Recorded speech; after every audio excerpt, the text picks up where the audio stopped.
the players that are doing very, irrespective of the teams that they are playing, we should give them the opportunity. And that is why I'm challenging Otoado to open up and look at more players. But if you look at Michael and anyway, coach, thank you. We'll meet on Friday. This is our own. Let's cherish our own. Ghana Premier League is back again. I say this is our own. Let's cherish our own. Division 1 League is back again. This is our own. Let's cherish our own. Ghana Premier League is back again.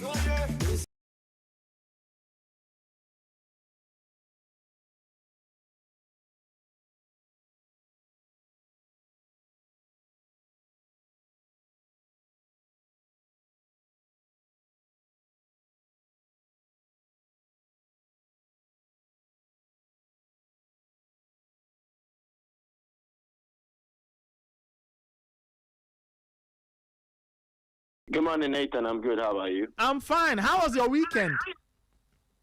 It went well. Okay, quite interesting. I like the short and crisp answers. I mean, do you have any thoughts on the weekend's Ghana Premier League fixtures? We had all kinds of interesting results. Midiama falling at home, Gold Stars falling away from home, Asante Kotoko losing in Tamale, and Hearts of Oak dropping points again at home. So I caught the last part of a conversation about Felice and the penalty. Yes. Let me add to what Calvin already sent you. He's a very good penalty taker.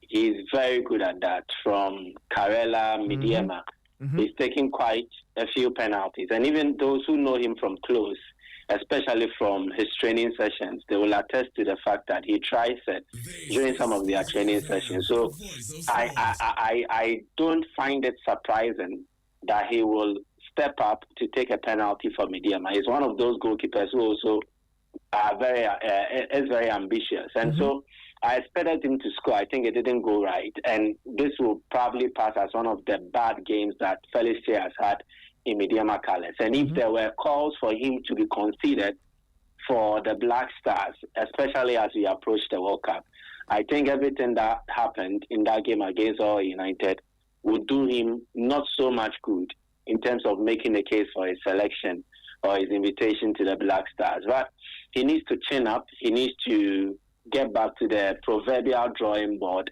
and then work out on some of the things that did not go right and then bounce back. He's been one of our most consistent goalkeepers in the Ghana Premier League. But everything that happened was not so pleasant. And he only has the key to unlock the door to bouncing back. And I hope and pray that he will be able to do that. For Asante Kotoko and Accra Folk, I don't actually know the right words to use for them, but this has been one of the most open Premier League title races. There have been instances where Midiama, as you mentioned, they've gone on a streak now without a win in the Ghana Premier League. And in every week that they did not get positive results, it offered an opportunity for Accra Folk to narrow the gap, or even if they had built up their points by then, overtake Midiama. Gold Stars were somewhere 6th or 7th in January. But they have been able to embark on a run that has seen them close the gap on Midiama, and then they now fancy themselves as credible title challengers. All this while, Asante Kotoko Folk have not managed to capitalize on whatever has gone wrong with Midiama to also put themselves in the fray. And it looks like every weekend where Midiama drops points, Asante Kotoko will fail to capitalize on it, and the same applies to Accra. For us, what makes it even more disturbing is that they have failed to garner enough points in their home matches. And yet again, in a crucial home game that looked like a make or break, they let it slip again. So I think that Hearts of Oak Asante Kotoko have been very average this season, and it is a reason they are not seriously bidding to win the title. And that was well demonstrated in the games they played this weekend. Kotoko losing to Karela, Hearts of Oak failing to grab points against a team that struggles in away games like Baseke Holy Stars. And it is what it is. I think that our top two teams are not at that level yet. And it's also a contributory factor to why the Ghana Premier League does not seem to have that kind of buzz around it. We all saw what happened. When Hearts beat Kotoko, it injected some vibe, some buzz into the league again. And I want to believe that if Hearts had gone on a consistent winning streak, maybe if they had won 3 out of their last 4, it would have sustained it. But it looks like that momentum that was garnered has died out, and it is no longer in there. If you ask the Hearts of Oak fans, it looks like now they are nonchalant. They don't care as to what happens. Then their reaction stems from the disappointment they've recorded in their last few games. And I think it is so poor. It is so poor. But all the same, the league goes on, and we still have some quality in there. So let's appreciate the qualities. Well, we'll see how it goes. Mediama's huge win cut down to just a point between themselves and Gold Stars, and a lot of football left to play. 9 rounds left in the Ghana Premier League campaign, and we'll see how it goes. My interest, Michael, as we move on, has to do with this very, the stack between, or the stack of teams and how close the point margins are between, let's say, Lions and Brecum Chelsea, because I think Wonders are done for. Wonders are not going to survive, even if they try hard. There's just a 5-point gap between Lions, who are 10th, and Brecum Chelsea, who are 17th. And I guess it makes the relegation battle really exciting, because one bad result for Team A, one good result for Team B, and the positions are swapped, and all of a sudden, one weekend you are fine, the next weekend you are under pressure. Yeah, and I think Brecum Chelsea needn't be in this position.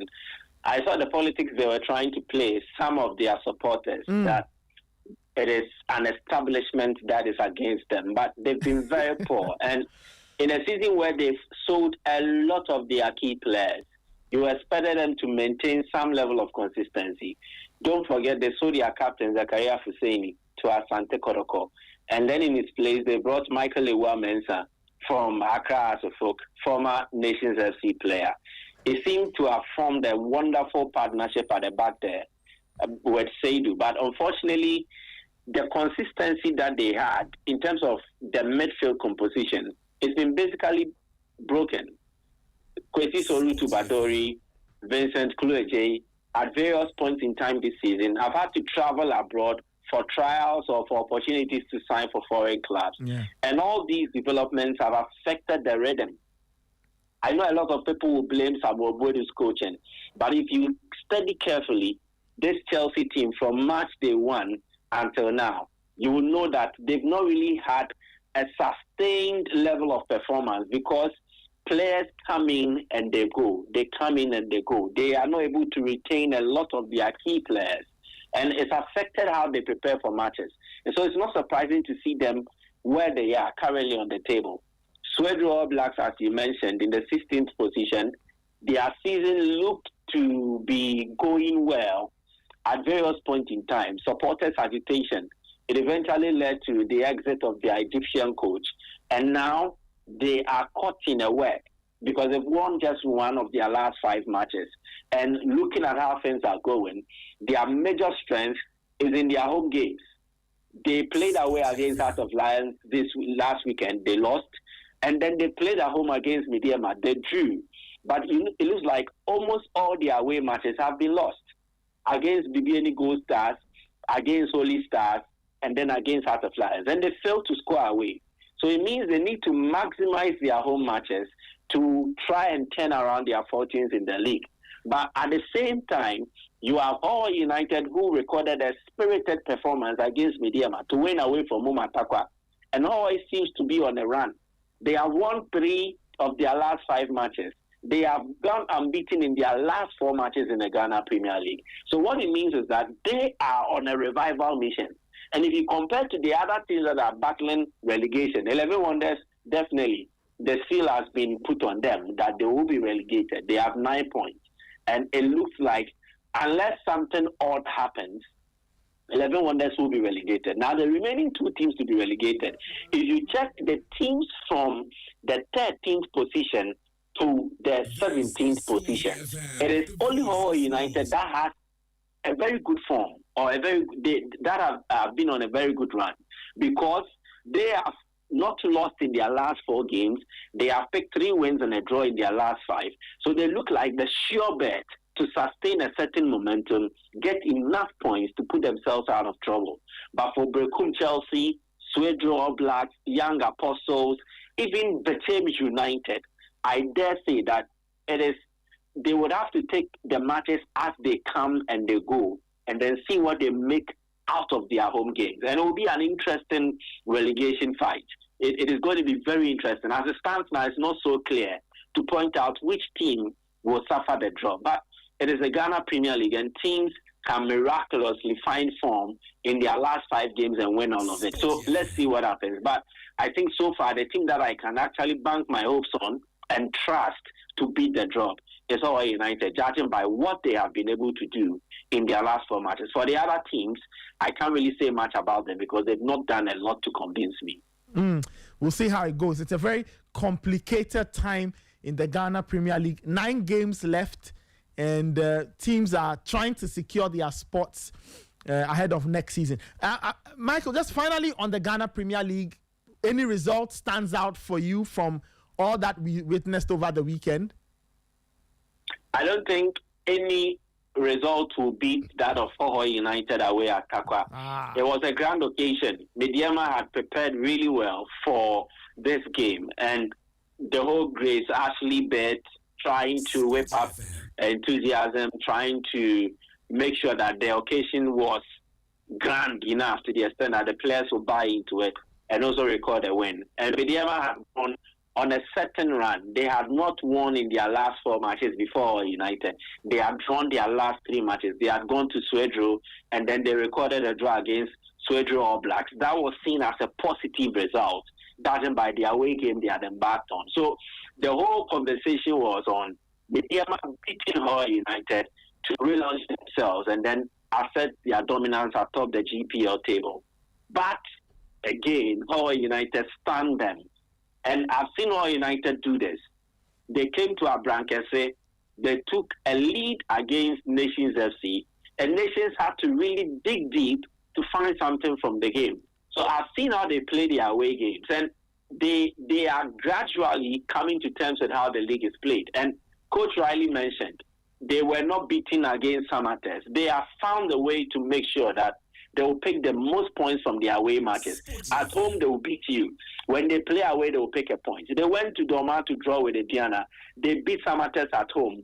And then if you check their away games played so far, their last 5 away matches on the table, All United have improved. They are 7th in the Ghana Premier League, if you are using the form guide, for their last away matches. And they are 7th overall in terms of away performances. And that is quite rare for a newly promoted team. The GPL is a home-dominant league. Teams make the most out of their home matches. So for All United to win 2 away games and then draw 4 out of an available 12, that speaks volumes of good about them. If you compare to the other newly promoted teams, Swedro All Blacks, they are 12 on the league away table, and they've picked just 7 points. All United have picked 10 points, which is 3 points more than Swedro All Blacks. And then you mentioned 11 Wonders.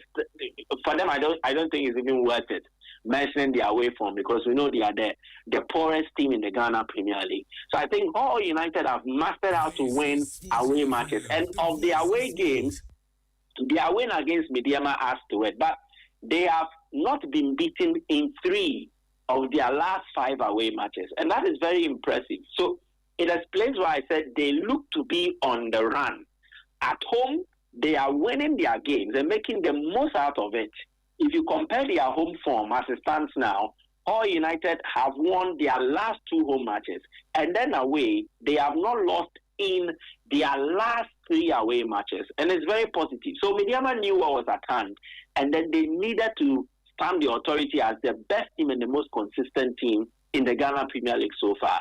For them to score, get an equalizer, Mediama failed to capitalize on making it 2-1, and All United chased the game until the last minute. I think they deserve to be deserving winners of this game. And to me, that is the most shocking result of the GPL match week. I think no other results beats this. No. Well, you are right. I mean, I totally agree with you. Hawaii United getting the biggest result from this weekend's Ghana Premier League run. 8:45. If you are listening to us, you can send us a comment 054-257-1061. Let's not forget that later this morning, Yvonne Woyomi and her team will bring you Total English Football. They will go over all the happenings from the FA Cup from over the weekend and touch on some other stories as well. I'll take more comments from Michael and Raymond, and then we'll open the phone lines a little later.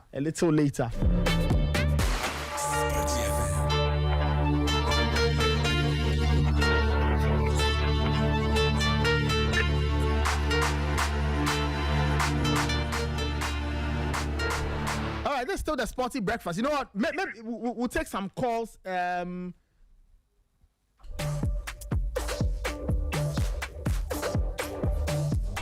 All right, we'll bring Michael back in a bit.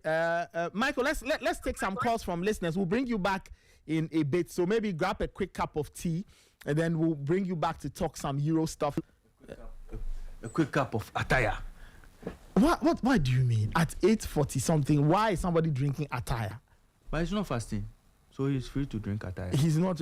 Michael, you are not drinking attire, right? I have to bring you 2 packs of attire. No, Michael is not. Okay, we'll get back to I'll him. bring you 2 packs of attire tomorrow. I don't need it. I'll do the presentation. I don't need it. 054-257-1061. 030-279-4805. This is the Sporty Breakfast. Let's take some calls. I think we have a caller on the line. Hello. Hello, Nathan. Yes. Good morning. Yes. Good morning. What's your name and where are you calling from? Michael. All right, Michael. Please go ahead. But last week, you say you go to this thing, the exercise one, but you go. I know go with exercise. This thing Raymond they do this thing, the walk on. It do make you know they listen, Raymond. But yay. Raymond say you go, you sneak. You could how is the thing about how I go sneak go the exercise? The exercise where it be Raymond in people they organize me, I go sneak go there. Oh, last Friday you go 247 go for your test. I not go for your test. You say you sneak. Last Friday I no come because then I get some other business I for go deal with. You know, be exercise business. Yeah, agree. Wow. Oh, Charlie. They can take that one for. Boko, Nyame adom be Charlie. I know something. Maybe I might problem. They lost me. They have to blame Kusanku. Okay. The problem is the coaching. Why? Because you know, say Mubarak be your first penalty taker. Yeah. Don't risk it. Just allow him to take the penalty. You understand? That's how the pressure about the two goalkeepers.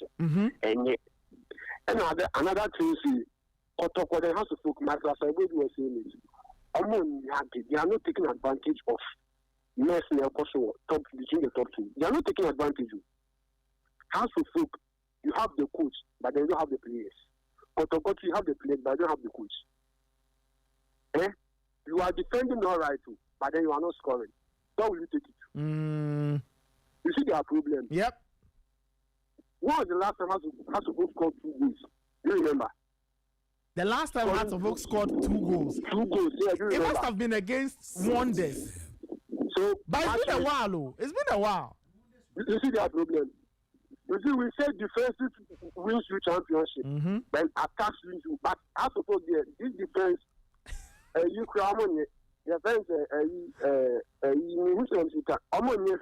the last time Hearts of Oak scored more than 2 was against. I said it was against Wonders. This was.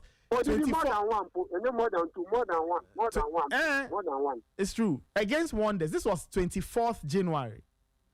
So match week.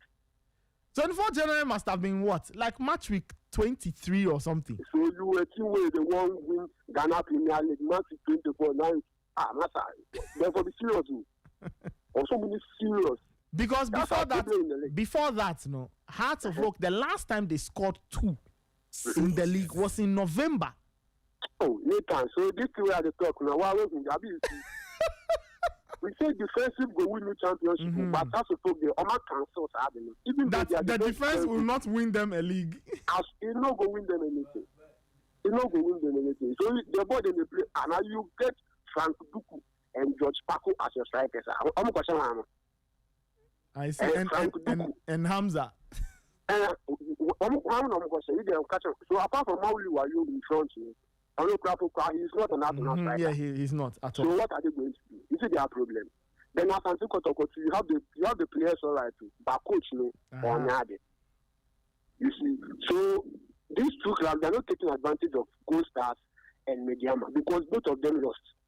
So instead of you to win your match, especially like House of Folk, so that you can close the gap, you are okay there now the defense in Kwa Paki Bass and no time, but there's no teaching.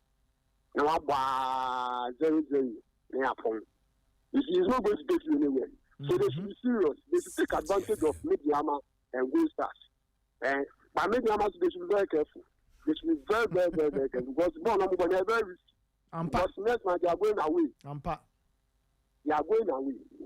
Because you know that Gold Stars will definitely win at Dance Park. So they should be, so this was the match they need to take advantage. Because that's knowing true. That those young apostles was not going to use them.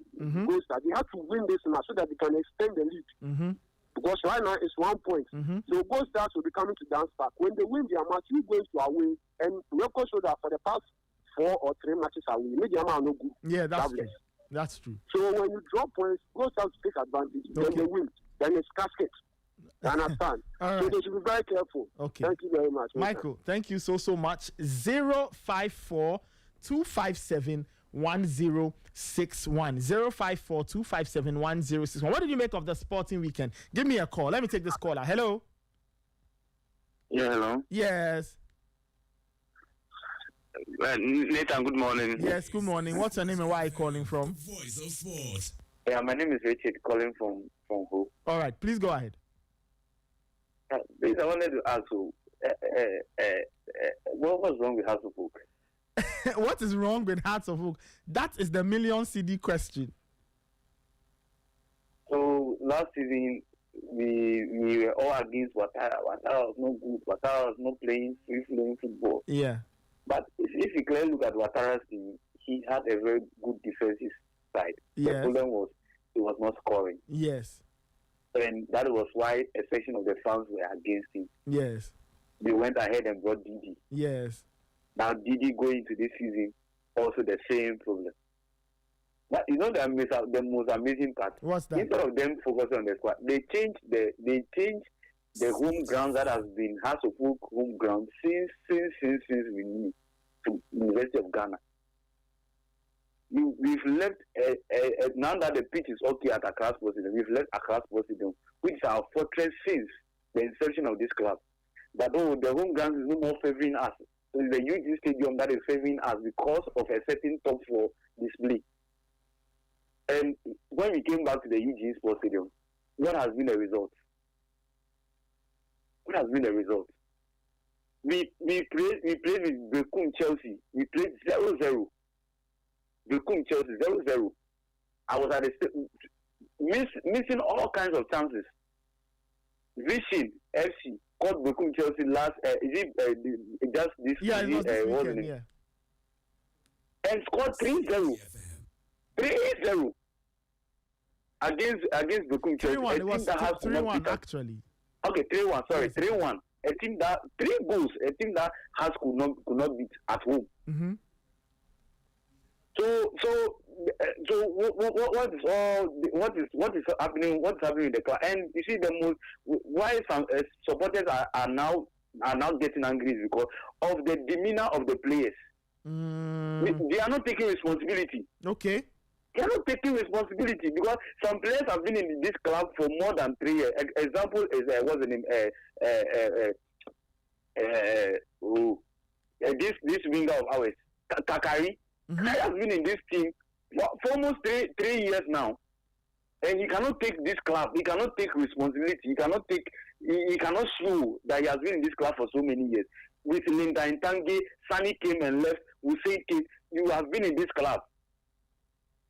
and still on the pitch, you don't know what he's doing. I don't want to talk about Hamza because it's so appalling. And his management will always be showing us a fool. We want to take transfer to where? To which club? To which club?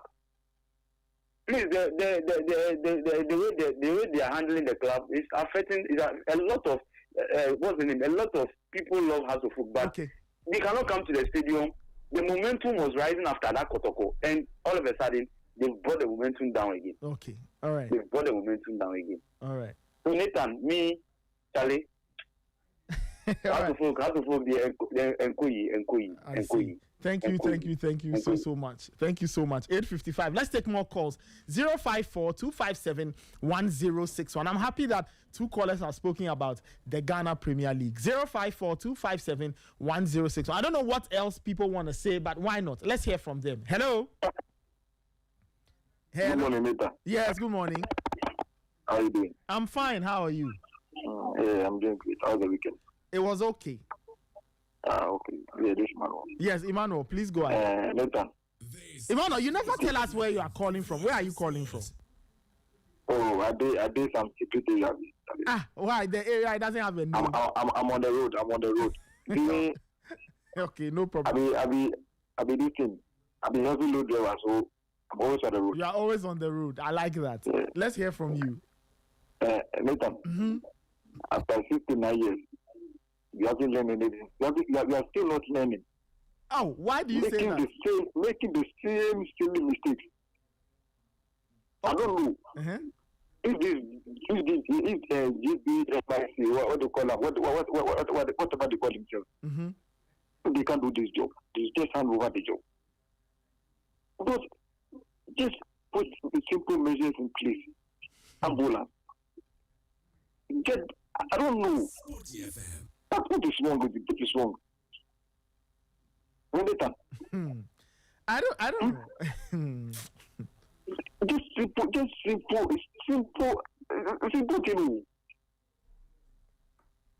You have money to bring a boxer from Togo, but you don't have money for ambulance or the doctors at the. Tell me, what is going on? What is going on? I just 9 years old. They make the same silly mistakes. Even on our Independence Day, the boxing took place on 6 March. Yeah, I think so. Ray, when did the boxing thing happen? Friday. Friday, yes. So yes, on 6. On our Independence Day, you make the same mistake.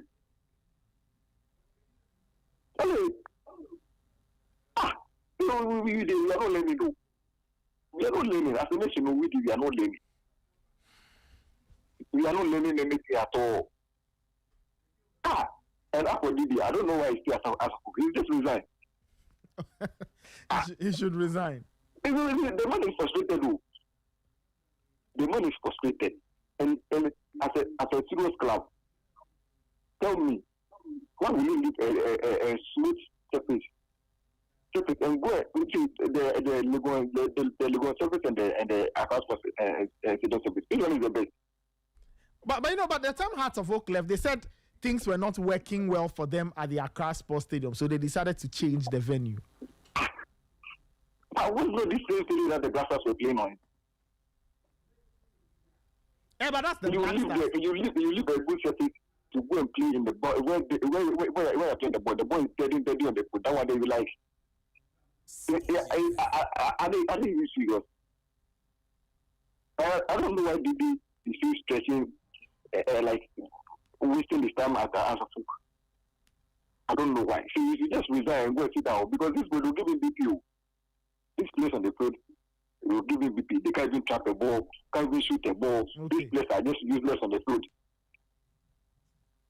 What kind of place is this? You know, this place, they are being paid. They are being paid there. They are being paid. Look at the boys. Look at the ball they play on the field. You have to work hard many chances to just close the gap to even. Now they are not called House.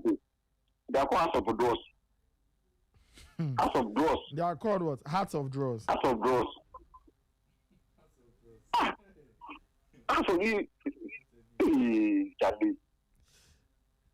what I was thinking is why I think we Ghana Premier League, we Charlie, the standard of the Ghana Premier League, Charlie, is very, very, very, very low and very, very bad. This is Sporty See, you say we are taking, how do you call it?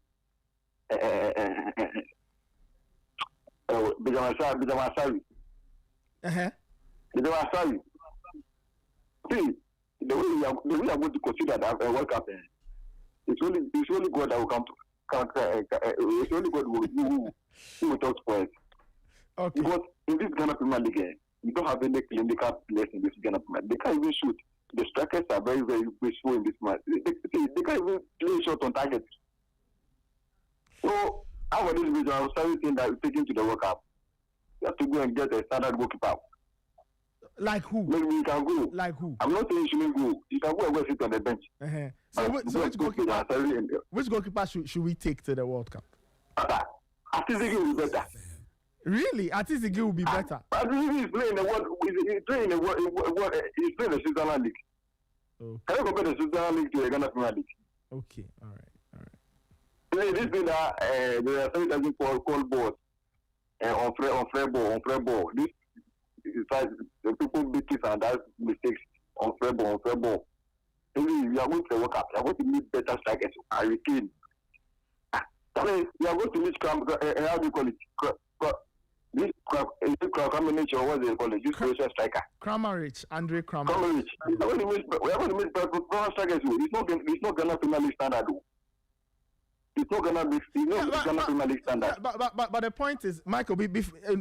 Emmanuel. Before I let you go, when people say that, the only thing I tell them is that that's the Black Stars, right? It's the national team selectors who made the. You go. I will say there you go. So, but to start in the post, that will be the problem. We'll have to wait and see. Yeah. We'll have to. And tell Raymond, the day you score 50 goals, we are not taking him.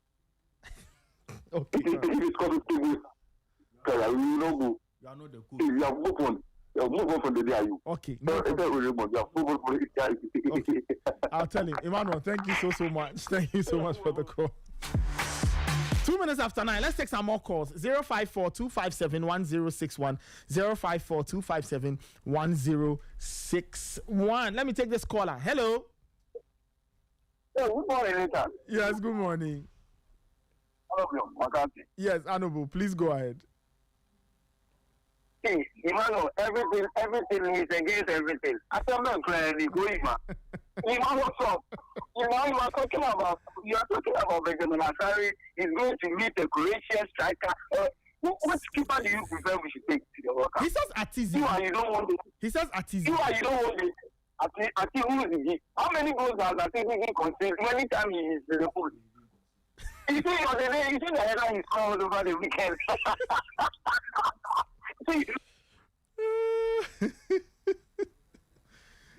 Hello. Oh, hello. We lost Anobo. I'm sure because Anobo is probably on the move. Okay, let me see. Hello. Ray, Charlie, our guy is back. Hello. Oh. Hello. Yeah, your line. Look, it's not like we can't hear you. We can hear you, but your line has these breaks. Your line has these breaks in it. It makes it a little difficult. What's your name and where are you calling from? My name is Kwabna. Actually. You know, Kwabna, if you have another line, call us with that line. I beg you. Yeah, because I don't seem to get the issue with this particular caller's line. I don't know whether it's a hardware thing or it's a network thing. I don't know.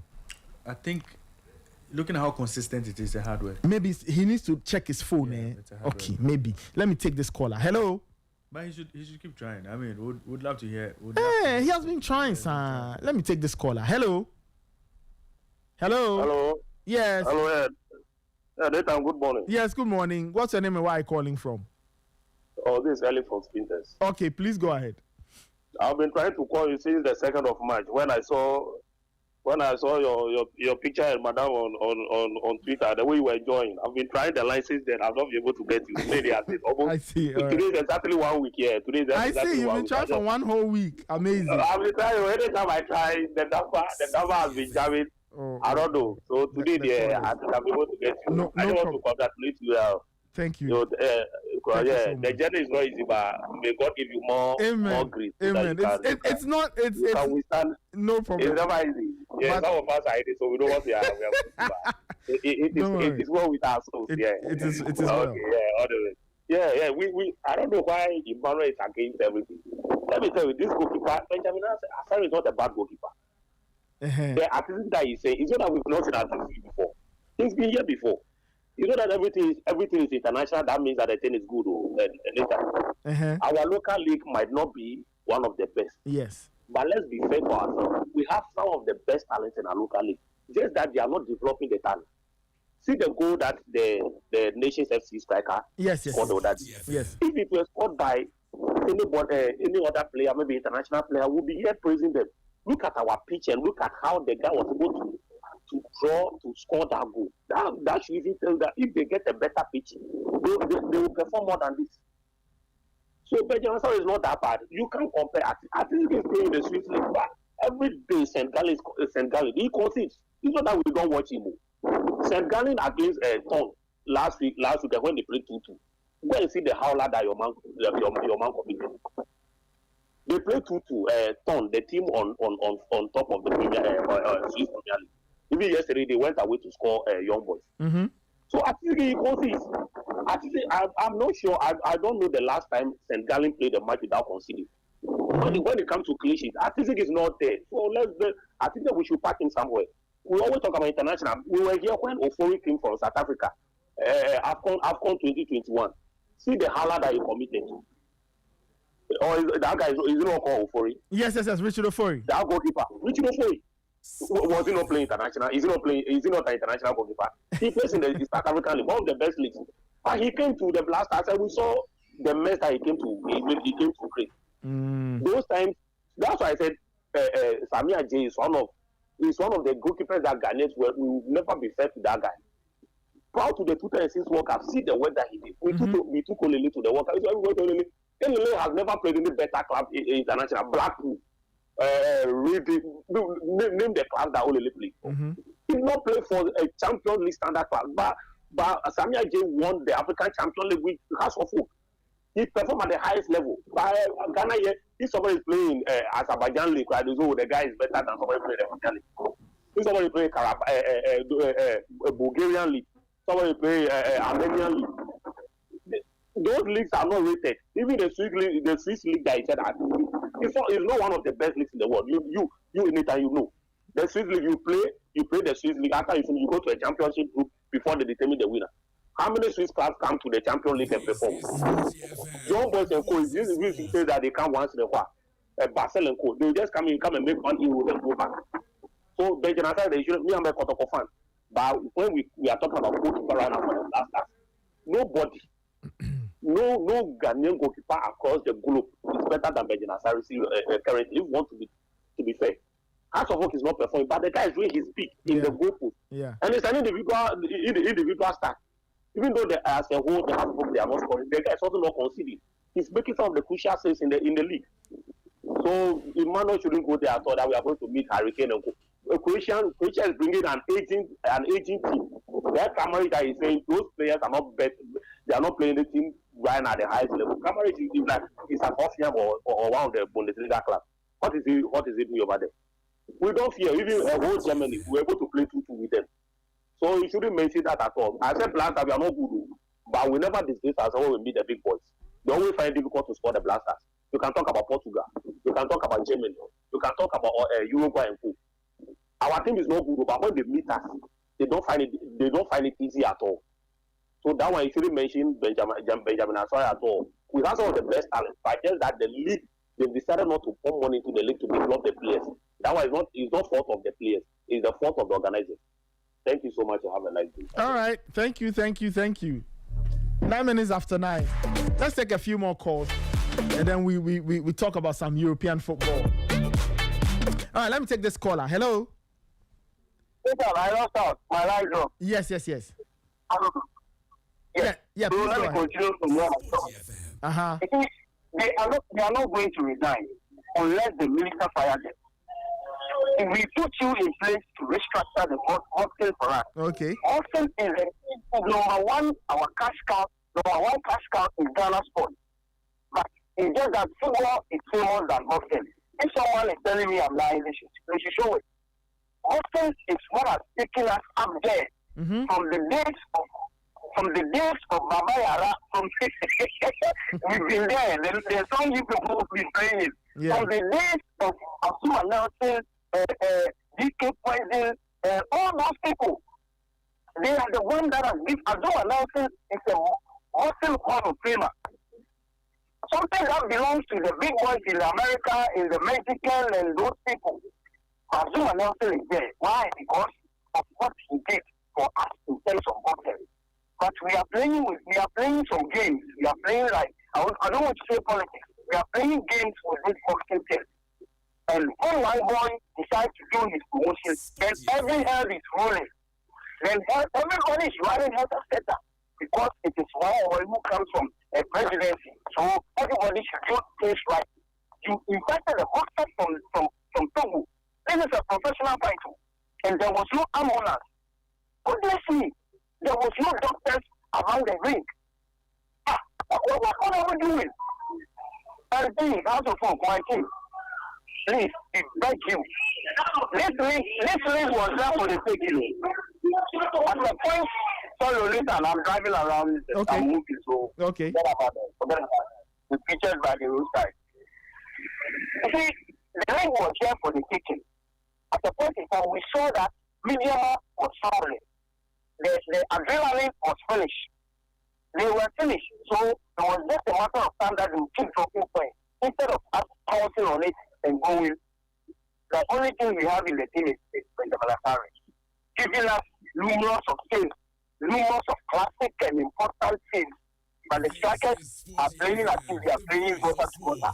When they lose, they don't even care. They don't show concern. They don't have passion for the team. A historical team like House of Folk, if you are ready, you are fortunate, and you are playing this team, look at their behavior. It's a shame. It's a shame. And Benjamin Asare is untouchable. He is going to the World Cup. If they don't even take time, we will add and go to him. And the people will buy the cigar drink, we don't care. Thank you, Nation. Let's do add Agbasi too. That's one of the funniest things I've heard this morning. That like add Agbasi too. 2 Hearts of 4 goalkeepers at the World Cup. That would be a story. I'm telling you. Let me take this caller. Hello. Yo, that's my guy. Yes. How are you? Hello, good morning, bro. Good morning. I'm good, and you? Yes, I'm fine, thank you. My shout out to Raymond and Ades for there, bro. Yes. They are all here. Please go ahead. Yes, bro. This is Barry speaking, bro. All right, Barry, please go ahead. Charlie. Yesterday, I'm so happy for Hoko United. Okay. Oh yeah, they impressed me most. But I don't know they will play in that way. Like they will play like that. They surprised me. Yeah, they surprised me. Then through how they are playing now, everything is clear that they can survive in the relegation zone. And they should keep it up. I'm happy for them. Okay. You see this Emmanuel attack. People are attacking Emmanuel this morning. Why are they doing that? Emmanuel is right. This Benjamin Asare is not the right man for the job because you don't need the level guy. If you don't be Hurricane and put it the SB and add it before you know your level, bro. He's not the right man for the job. I think he is better than Benjamin Asare, bro. This is Ghana League. So you don't see anything yet. If you get the level before they will know that they are left and right. Okay. So my question, I get you. But my question, some people say that, but we took Atizigi to the last World Cup. He was equally conceding goals for fun. So why do we have to take him to another World Cup? It doesn't show that. It doesn't mean that if he go to this World Cup, he will concede the same goal that he conceded that last World Cup that he go. We see people. This is the next season they change, right? Sorry, does that keepers do what? We see keepers that perform badly this season, but next season they change, right? Fair point. That is equally true. Yeah, it can be a different coach. It can be a different keeper in the next tournament, World Cup tournament. After all, the experience that this guy have, Benjamin I don't have that experience. You have to know that. We are just playing with our this thing. Okay, all right. Thank you. Oh man, 9:15. Ray, what is it? You see, Nathan, there's this thing people say about Croatia that I find very worrying. You know what Croatia have that we don't have is our ability to always get the team to perform as a solid group. Yeah. Okay. So they may not have all the best players in the world, but they are able to put together a team that is able to get results. So they are a very, very efficient team. So the word is efficient. Yeah. Now, they have a coach in Zlatko Dalic, who's been with that team since 2017. Yeah. Been to 2 World Cup, one final, one semi-final. Yeah. He knows these boys inside out. And he's always tried to get them to do a job. During the qualifiers, if you look at England, who had a 100% record, winning all their games. Okay. You look at Norway also, winning all their games. Okay. The next team that finish and let me take this caller. Was Croatia. Yeah. They picked 22 points out of 24. Yeah. But Nathan, I'll continue when you're all right. Let me take this caller. Hello. Okay, looks like we lost this particular call. So you're making a point. So Croatia got 22 points out of 24. Okay. They played Croatia, they played Czech Republic, they played Montenegro, Gibraltar, Faroe Islands. Okay. So they did the business. They scored 26 goals, conceded 4. Kramaric, Perisic, and the like. Croatia, they are not slouch.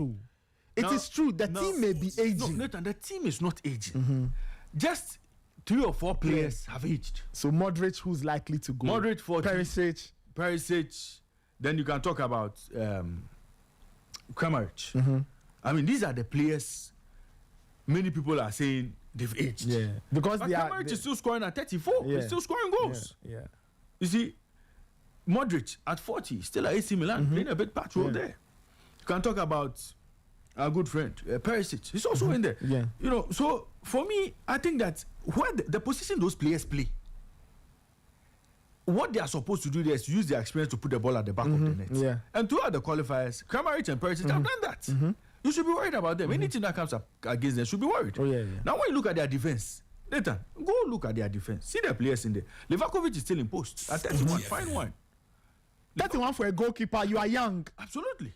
Then there's Stanisic who plays for Bayern. There's Josko Vadio, Man City. There's Charlotte Sarr, who plays for Real Sociedad. And then there's this other one who's coming, Sutalu. He plays for Ajax. These are defenders who play. And all of these defenders, the oldest defender in that team is 28. And that's the boy who plays for Fiorentina, Prongacic. These are the players who. Then you come to the middle of the pack. They still have Vlasic in that team. At 28, he's reaching his peak. There's still Pasalic in that team. Yeah. There's Susic, Peter Susic. That's for Inter Milan these days. Very good player. You know, so for me, when I hear people say, "Oh, Croatia is an aging team," in any case, even if the Croatians were aging, have we asked ourselves if they show up with a game plan, with a proper plan, do we have what it takes? Which they always do. And they always show up with a brilliant plan. Zlatko Dalic's X and O's are at a supreme level. We are talking somebody who has coached a team to. Do you know what it takes to coach a team to a World Cup final? Back-to-back semi-finals in a world. You think it's a joke? Well, a coach who can mastermind all kinds of things. So the question should not be whether Croatia are aging or not. It's whether or not when we take on Croatia, can we match them? So let's be careful. Can we respond right to the basic X and O's, the tactics of the day? Do we have the mentality to match them? Do we have the endurance? Do we have the psychology? Do we have the confidence? So all of that smashed together is what we need to think about. But if you think about the fact that Modric is 40, Perisic is 30-something, Kramaric is 30-something, and the rest of the team is young, the youngsters will carry these older guys. And because Perisic, which fullback will he come up against that he'll be afraid of? None. You know, so I mean, really, which fullback in the Ghanaian team can Perisic come up against and be very concerned that, hey, I can't beat this guy? No way. Do we have the midfield to stop Luka Modric from conducting the game? That's what we need to think about. Do we have the back line to stop Kramaric from scoring? And if you stop him, there are other players in that team who are younger, Croatia, who have legs. Bro, I'm saying that's what I'm saying. They are one of the most dangerous teams. He's found a way to get his team to be very efficient. And that's what Zlatko Dalic has done. And mind you, he's going to be this year would be his 9th year as coach of the team. Next year will be his 10th. Since 2017, they've kept one coach, Zlatko Dalic. Yeah. Well, so I mean, that's what I'm saying. Also the World Cup. Let's not underrate any team. The World Cup, look, even Panama will be a test. Because you see, Panama will look at all the teams just the way we look at all the teams. They'll also look at it and say Ghana is the only team they can get 3 points from. The Black Stars look like the team we can potentially get 3 points. And in the expanded version, 3 points could be enough to get you through. Let me take this caller. Hello? Listen. Yes. The ticket is funny. Sorry? The ticket is funny. It's not funny. It's not funny, listen. Yeah. You come and say Croatia is an agency that we don't dismiss ourselves when we are playing big boys. How many big boys are we able to beat in the World Cup? That's the thing. I don't understand we Ghanaians. We are so emotional that if you are saying the truth, they don't want to hear. They don't want to hear. What I'm talking about, some people are attacking me. I don't understand. Me, I'll say my piece. But nobody, no. See, when you say attack, no, people only disagree with you. Sporty FM. And it is. I know. By the way, they want us to take their own and leave my own. No, but nobody. I mean, it's my point of view. No problem. But I'm saying that you don't think that he's good enough to be in the post. I understand you. I understand. And I'm saying that. Benjamin Asari.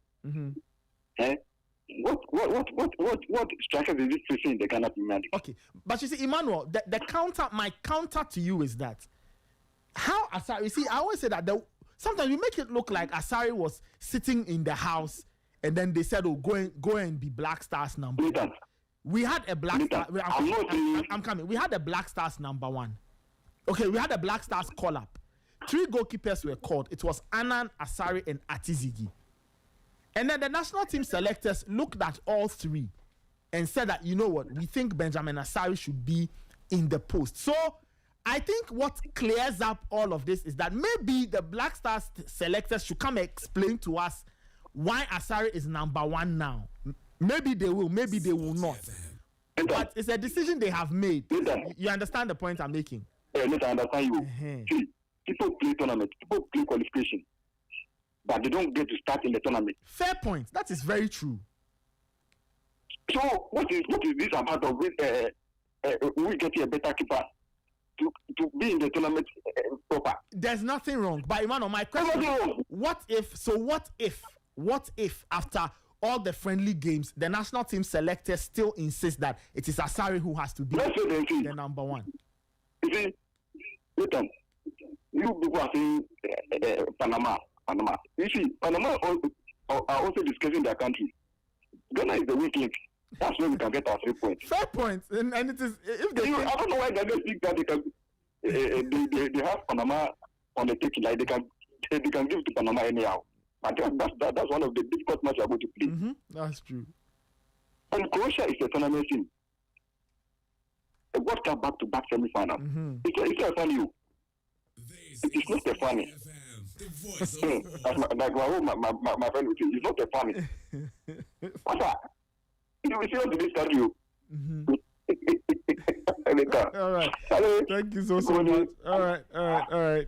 Anyway, let's proceed with the show. We can't take any more calls. It's 9:24. My producers, can we please put Michael back on? Let's put Michael aside. We'll do back on. Hey, people, the moment I said no more calls, somebody's calling. Hello. Let me take this final caller. Hello. Hello. Yes. Yeah, good morning. This is Nana. Okay. All right. Please go ahead. Okay. Nathan, I think you missed so Benjamin Asari was not the number one, right? Yeah, he wasn't. It was Atizigi. Yes. What happened? Why is Benjamin Asari the number one? No problem. That's my first question. Yes. So as I was explaining, they went for a national team camp. All the goalkeepers trained. Winfred Schaefer especially, he was impressed with Benjamin Asari, and then he said, "You know what? Let's put him in the post." Because we Ghanaians were complaining. Nathan, don't let us forget. We were complaining that the Atizigi was conceding so many goals. Generally, we were going to this Sweden or Switzerland league, bringing videos of him conceding and all that. So we had a goalkeeper problem. Yes. And we had 3 options. I think there is another guy who even saved the penalty in the friendly match, Annan or Manaf has been very inactive for a while. He had injury problems and he was inactive for a while. Yes. But since we kept Benjamin Asari in the post, do you think we have goalkeeper issues now? Then let's discuss that one. Maybe since he started like as our number one, we've had issues with, we have considered so many, he has made a lot of errors. Let's discuss that one. If you want to change him, fine. But if you're asking what strikers is Benjamin Asari facing, what strikers is Atizigi also facing? And the other ones that you want them to go to the World Cup. You see, if you argue like this, it's like you don't like the person.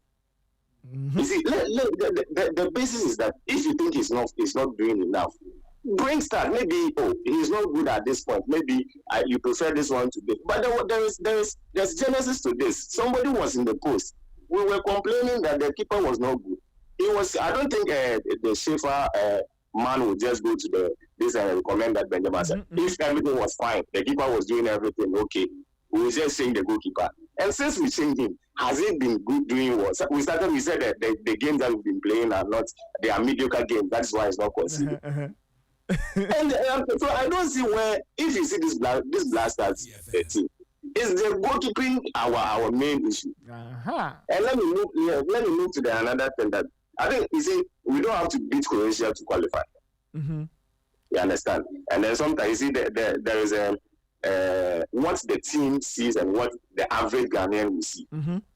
When the average Ghanaians are saying they will beat this, I don't think Otoado and the technical team think Croatia and even Panama is soft. It's a soft game. Oh, no. And they know that they will be soft teams. They know that. Exactly. They know, and they know that they don't have to beat. You see, even the European teams, how many of them can beat Croatia?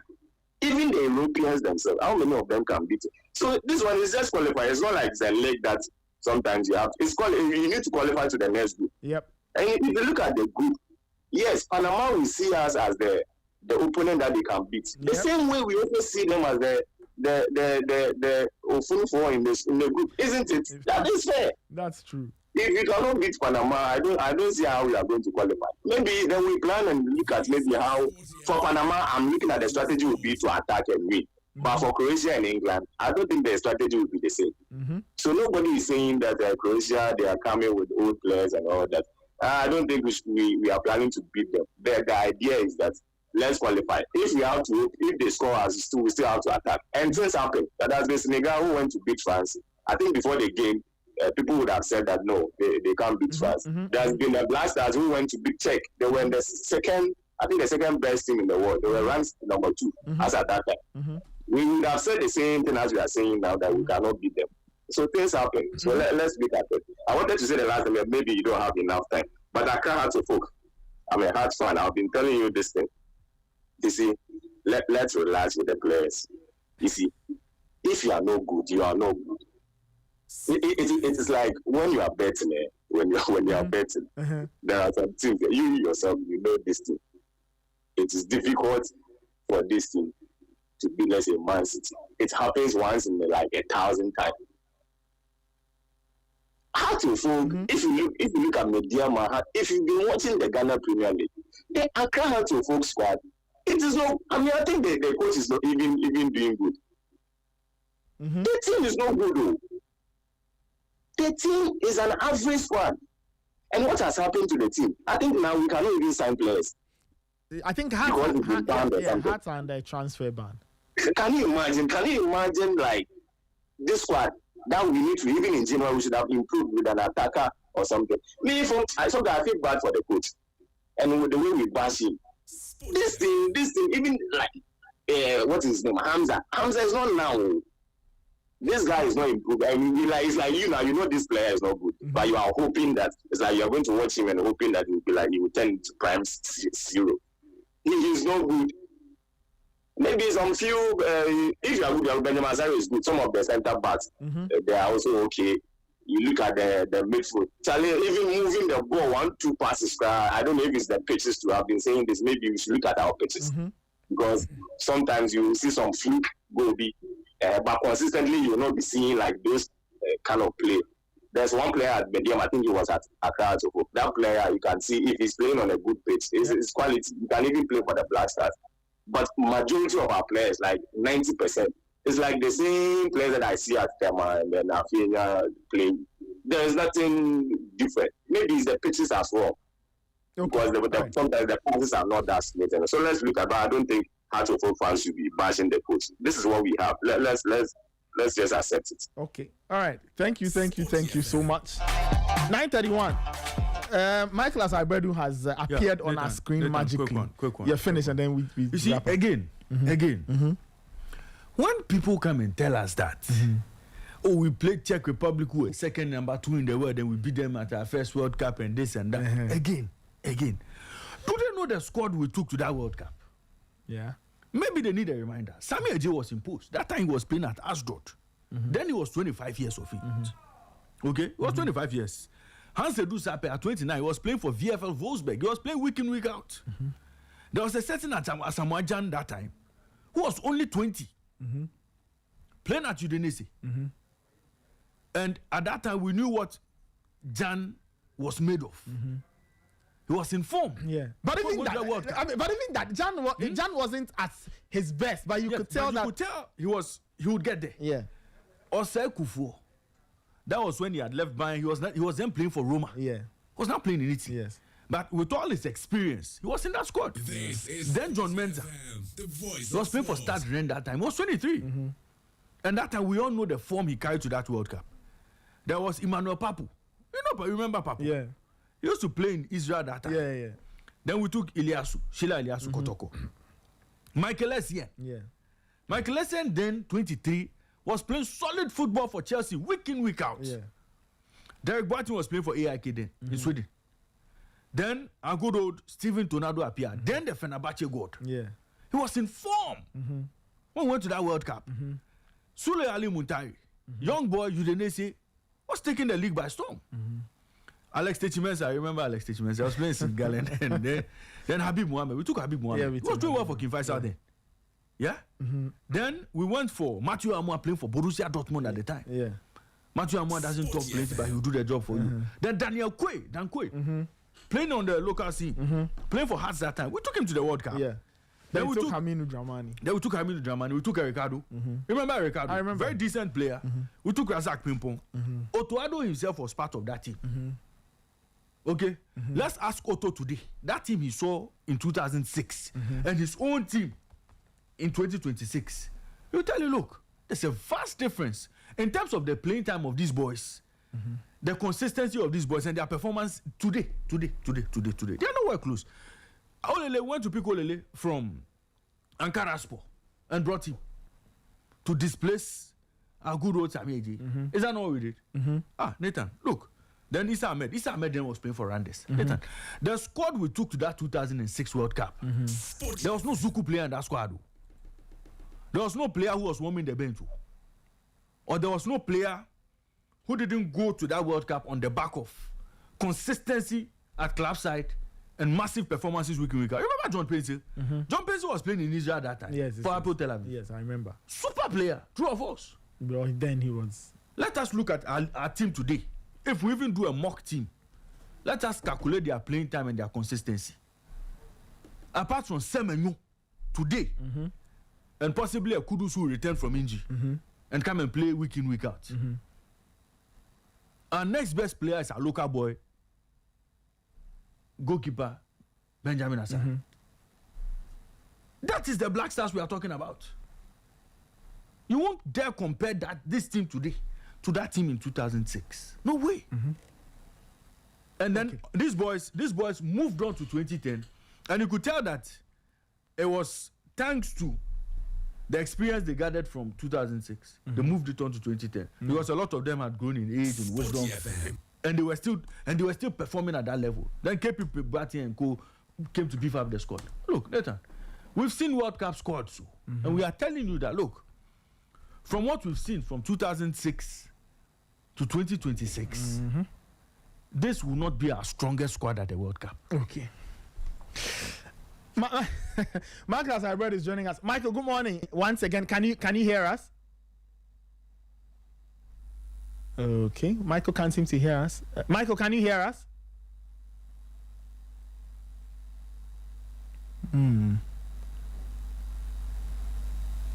Well, I don't think Michael can hear us. We can see him though.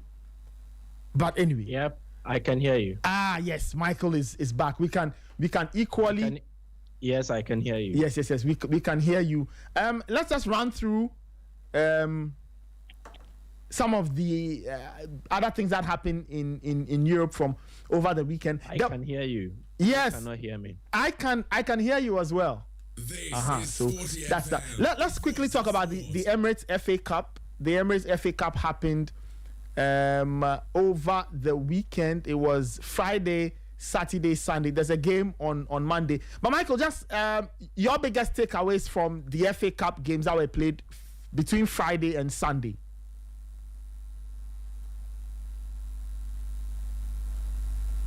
Okay. I don't know what the issue is. It looks like it looks like we will have to bring Michael on the line. But let's just run through the results. You had on Independence Day, it was Wolves 1, Liverpool 3. Yes, revenge. Mansfield 1, Arsenal 2 on Saturday. Wrexham 2, Chelsea 4 after extra time. Newcastle 1, Man City 3. You know, you have to look at him again. Who? Why do you want to talk about Liam Rosinha? Wrexham? Wrexham? Yes. And this Chelsea team?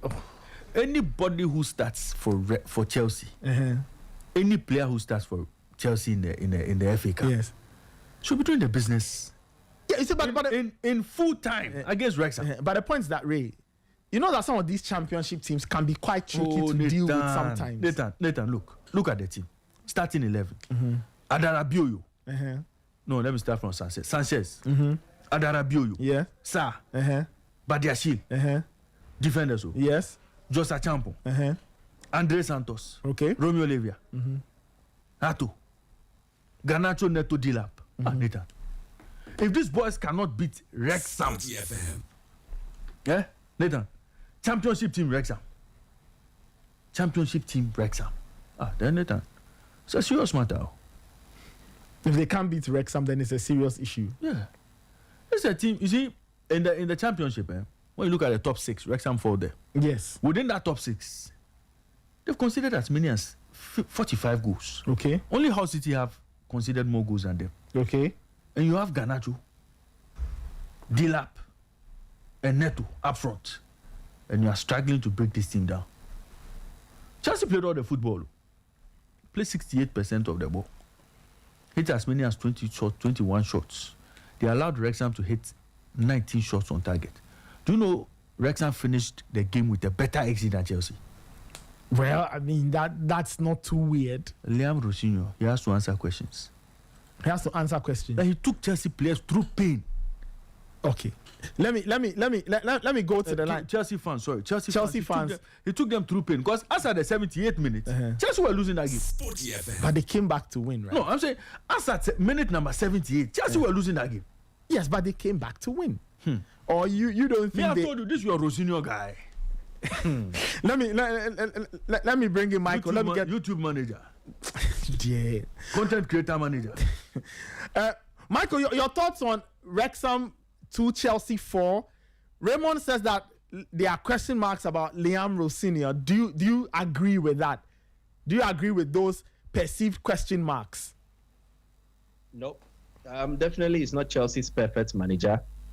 But if you paid strict attention to the game against Wrexham, you will know it was not a case of the manager. It was more about the players, especially for the defense. I think anytime Chelsea has played the duo of Badiashile and then Tosin Adarabioyo, it has been a recipe for disaster. And again, you would have to understand the manager if he makes rotations, because this looks like it's going to be a very crucial 2-week period for Chelsea. They will compete in the Champions League against Paris Saint-Germain, and then they will play in the Premier League, fighting for a spot among the top 4 and the top 5. So it is clear that managers need to rotate their squad, and that goes on to expose the kind of quality gap in the Chelsea team. If there is no Wes Fofana, even for Trevor Chalobah, for everything that he has done right, a lot of the Chelsea fans are still not convinced that he's that guy yet. So Chelsea definitely have issues with the personnel at the heart of defense. At the lateral back positions, not much of a problem, because at the right back, you have Reece James, you have Malo Gusto. At left back, you have Marco Kurela, and it looks like Sharel Hato is building himself to be a very able deputy to Kukurela. But the major issue has to do with the central defensive area. And whenever you play Badiashile and Tosin Adarabioyo, it definitely puts you at a disadvantage. You are more like you're handicapped, and you will need to lift yourself up. And that was clearly what played out in the game. But then again, Rosinia made changes to address the issues his side was encountering. And the issues were not tactical. They were much more about personnel. And then he found a way tactically to sort that issue out. So I don't agree with Raymond when he says it is a Rosinia problem that Chelsea struggled against Wrexham. Again, the contest. Wrexham are not doing badly in the Championship.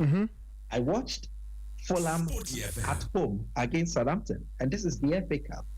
There is a reason that coinage, the magic of the cup, giant killing, all came about. It is because there is always that opportunity for the less fancy teams on paper to upset the odds. And Southampton did exactly the same thing to Fulham at home. Wrexham were playing at home. They were buoyed on by the fact that they had a good run in the Championship, and then they had the support of their home fans, and they had a weakened Chelsea lineup, and they capitalized on it. You have to give them the credit. So, Raymond, I want to disagree with you on this, that yes, Liam Rosinia is not that your manager with aura, not that your manager with pedigree. There's a Spurs job in a major league like the Premier League. He's not really done a lot of good for himself in terms of what he has won or what he hasn't won. But this is Chelsea again. All the managers that have achieved to a certain level, that is massive success, were made by the club, almost all of them. Sporty FM. So the point is that Rosinia will need to build himself, but he needs the Chelsea platform. Maresca was basically nobody. The only thing he had done that was considered success was promotion with Leicester, and then assisting Pep Guardiola to win the treble. But that aside, we didn't really know Maresca as a manager with pedigree, but he built himself at Chelsea, and we all saw that he was a good tactician. And I think the modern demands of the game does not restrict who is a good coach to the one with aura, the one with name, the one with pedigree. It's the one who can tactically work something out. And I think of all the tests that Rosinia has faced, he's passed a lot of them. Maybe 5% of the tests he's faced are the ones he's not really passed, but 95% is passed the test. And I think so far so good. So Raymond, calm down, relax. No, you see, Michael, every Chelsea player who started that game against Wrexham, this is Sporty FM, the voice maybe of sport. Apart from Romeo Lavia, who hasn't seen too many minutes, almost every single Chelsea player in that squad has seen lots of minutes playing in the Premier League this season for Chelsea. Okay, from Neto to Garnacho to Dilap to Andre Santos to Adarabioyo to Sarr, they've seen minutes. And I'm saying that, look, you cannot have this team struggle against a championship team like Wrexham, based on the quality you have on the pitch, and it's a quality matter, and that's what I'm saying. Now look, Chelsea cannot. You see, you cannot be telling me Rosinho would have all these players and make the excuse that he had to how do you call it? He had to rotate his squad, and so this is Wrexham, for God's sake. But Raymond, Sporty FM. Raymond, yeah, I'm listening. I'm here.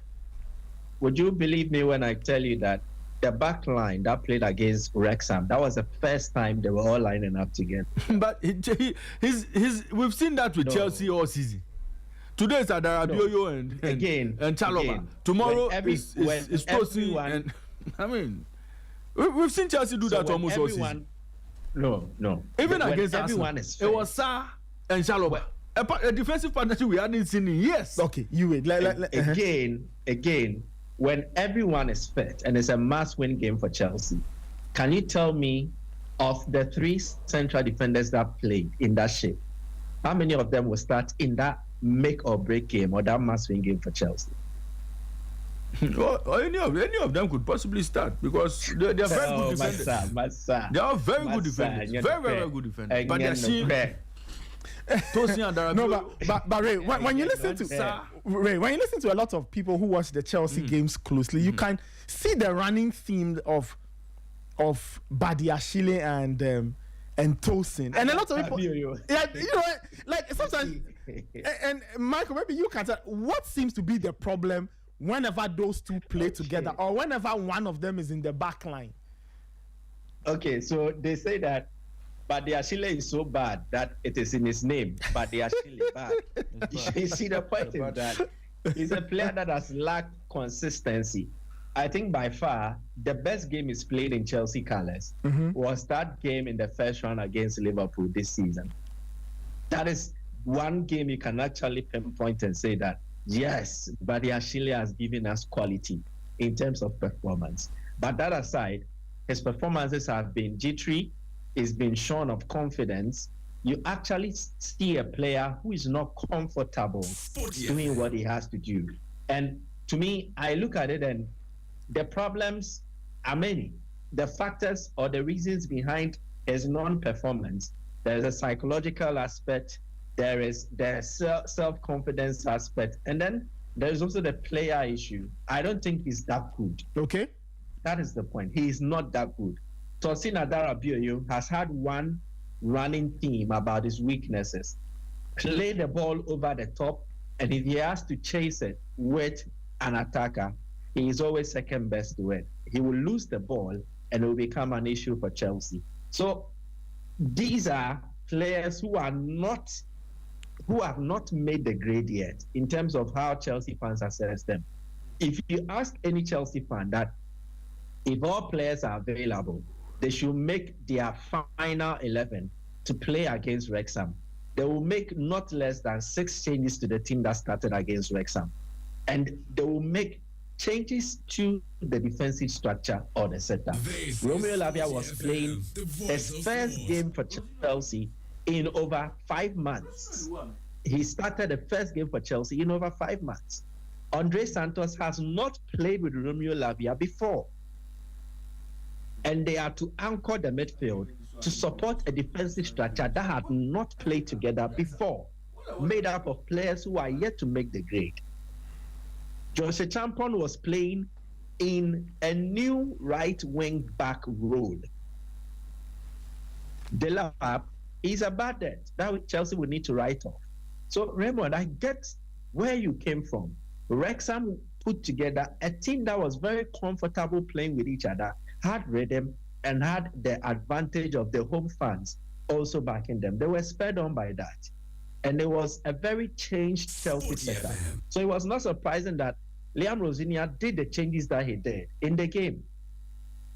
So you would have to understand that. And this is the FA Cup, as I explained earlier. Yep. Trust me, if this was a Premier League game, it would have been a different story. Well, so Raymond would need to understand this. I think he's trying to overreact as regards Liam Rosinia, and then he's trying to nail him for something he's not culpable for. No, he's not. He did not make the squad. he came to meet the squad and he has to use them to get the results, as I explained. You don't want to use all your standard performance against Wrexham. You manage it. And in the grand scheme of affairs, he managed it right. Yes, the starting was poor. Chelsea needed some reaction, and they did. Eventually, when they stepped up, they delivered after extra time. And then what's the end game? Qualification. Chelsea have qualified. End of story. All right. Michael, do you want to touch on a few other high points from the weekend's FA Cup game? Arsenal won, Liverpool won, of course, Chelsea we've spoken, Man City going through, Port Vale kicking out Sunderland, and then Southampton stunning Fulham in that game as well. Tonight is West Ham versus Brentford. I want to ask Raymond if you watched the Mansfield versus Arsenal game. Then he would have been on the same mission against Mikel Arteta, because Kai Havertz, Christian Nogard in the middle, they are first-team players for Chelsea, for Arsenal. Gabriel Jesus, Leandro Trossard, Noni Madueke. But Arsenal really struggled against Mansfield. Yeah. And it's part of it. But you see, at the end of the day, you are managing your squad to ensure qualification. I don't think any Arsenal fan would have forgiven Arteta if he had fielded his best 11, played against Mansfield and won, but have one or two of those players get injured and miss out on the crucial Champions League matches, and then also in the title running as regards the Premier League. No, so some of these things Michael, they happen. Judging by the same narrative you put out for Chelsea, I have never seen Mosquera, Calafiori, and Salmon play a back three for Arsenal. I've never seen them play together. But Arsenal found a way to do a job over Mansfield in 90 minutes. They struggle in that midfield. But Ray, when you look at Mansfield, when you look at Mansfield's quality and Wrexham's quality, clearly Wrexham, I mean, but Nathan, we are talking about Raymond, teams in the lower Raymond, are you aware that this is a League One team struggled in that game? Arsenal didn't have it easy. No, but Arsenal did a job. What I'm saying, they struggled Arsenal won that game. Like Chelsea struggled to win. Having controlled 67% of that game. So Ray, what is the fact that Chelsea dragged the game to extra time? Yes, but it happens sometimes. I mean, you see, when you have players of this quality, players who have started Premier League games, not once, not twice, shown a lot of potential in the Premier League. They play against a championship squad, and they have to find a way to take the game into extra time. And I'm saying that, look, Chelsea should be winning that in 90. It's as simple as that. Okay, just like Arsenal, in despite whatever challenges they may have faced against Mansfield, that was a game they could have scored more. They could have scored more than 2. They still found a way to win. Because look at this Arsenal team. Me, I don't know when Trossard, Dauman, Madueke, Martinelli, Nogard, all of them played in one game. I've never seen all of them play in a game. But I could all of them. I can give you. I've not seen Salmon. You know Salmon. Mali Salmon. You know Mali Salmon. I don't understand. He was playing in defense for Arsenal. 60-year-old Mali Salmon. Yes. But Arsenal found a way to deliver. That's what I'm saying. Now look, Chelsea with the kind of players he has. Those players we saw on the pitch. That game should have gone into extra time. That's why I'm blaming Leandro Rossini. No he problem. picked them. No problem. But Chelsea are through. Michael, let's just touch on one or two. Okay, I think the other big result we can touch on from the weekend. The Milan derby. Red and black won over blue and black. Pervis Estupinyan's goal. Back-to-back this season. Yes. Estupinyan's winner, giving AC the 3 points on derby day. Definitely. And it looks like Milan have Inter in their pockets as it stands now. They have the number to call when it's Inter Milan, and they know how to get the results against them. I heard in the background Raymond saying they did the back-to-back, they did a double over them. Yes, it is very true.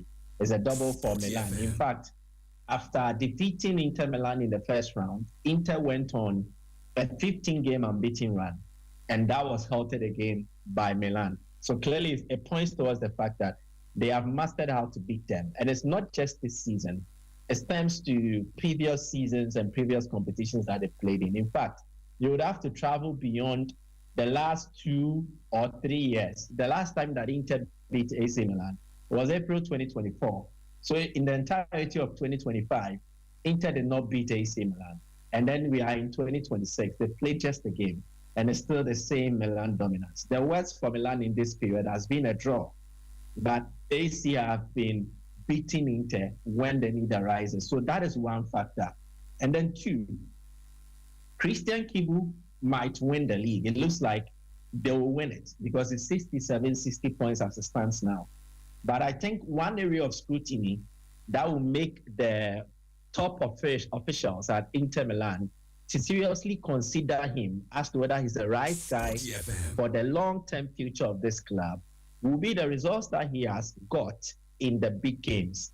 In fact, in 6 games against Napoli, Juventus, and AC Milan, Inter have picked just 4 points from an available 18 points. That is very damning. They drew 2-2 at home to Napoli, and Napoli beat them 3-1 in the reverse fixture.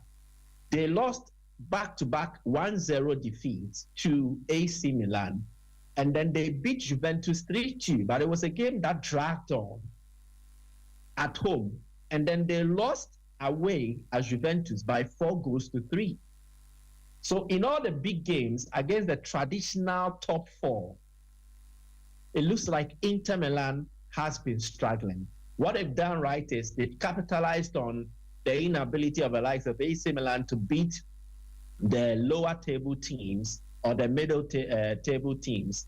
They have capitalized on that, garnered enough points from such matches, and there's a reason they are top of the Serie A table. But if you are just judging by their performance in the big games, then clearly point towards the fact that Christian Kibu has not been able to crack the code in winning the big matches. If you add the back-to-back defeats against Bodo Glimt in the Champions League to it, it makes his case very gloomy. So Christian Kibu might win the league for Inter Milan, but his future is not that secure if they subject his performance and results to much scrutiny, especially in the big matches. So for Milan, I think it's good. And I keep saying this. Allegri is a well-experienced manager, and no single manager in the league now knows how to win big matches than he does. And again, in terms of winning pedigree, he has it. It is unfortunate that he took charge of this AC Milan team when they were at their lowest, and he needs to build them back again. And in doing so, they've done very well per their standard. They are second on the table, and it looks like Allegri now has a familiar 11 to play with. Maybe at the back, they've had some injuries, blah, blah, blah. But he has his midfield set. Luka Modric, Fofana, and then Rabiot. In attack, he's found different combos. Christian Pulisic, Rafael Leao. Christian Pulisic playing with Nkunku, or Nkunku, Rafael Leao. Or Nicolas Fulkrug, who offers them that aerial threat and dominance, together with either Rafael Leao or Christian Pulisic. So gradually, what Allegri has done is to build a team that is capable of winning. And I am tipping them to be very dangerous from next season, because what they will do is that they will build on the squad that they have. So I think AC are doing very well, although they won't win the league because they are far behind and they've not shown that level of consistency. If you look at the running, the matches that they have left to play, very difficult games. If you compare their 10 games to that of Inter Milan, they will play Lazio away, play Torino, play Napoli away, they will play against Juventus at home, and then they will play Atalanta at home. And maybe they will drop points in some of these games. If you compare to Inter, Inter seem to have a smooth run.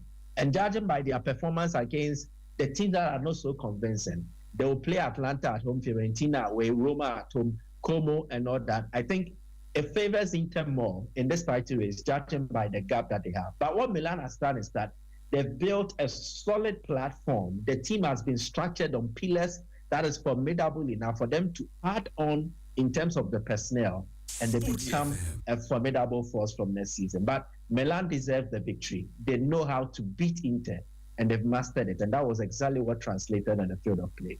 Red and Black winning the Derby della Madonnina, and the 3 points are going in the direction of the Red and Black side of Milan.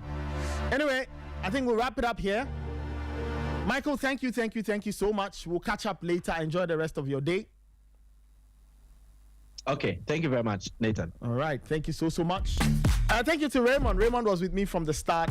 Shout outs to Coach Ebenezer Sifa. He joined us earlier. Shout outs to our listeners who sent in their messages and their calls as well. We really appreciate that. Many shouts to my production team, Imota Kwame, Jakwe Champon, Angela Mensah, Naneki Amakwa, and Abigail Sena Susu. Shout outs to Fly.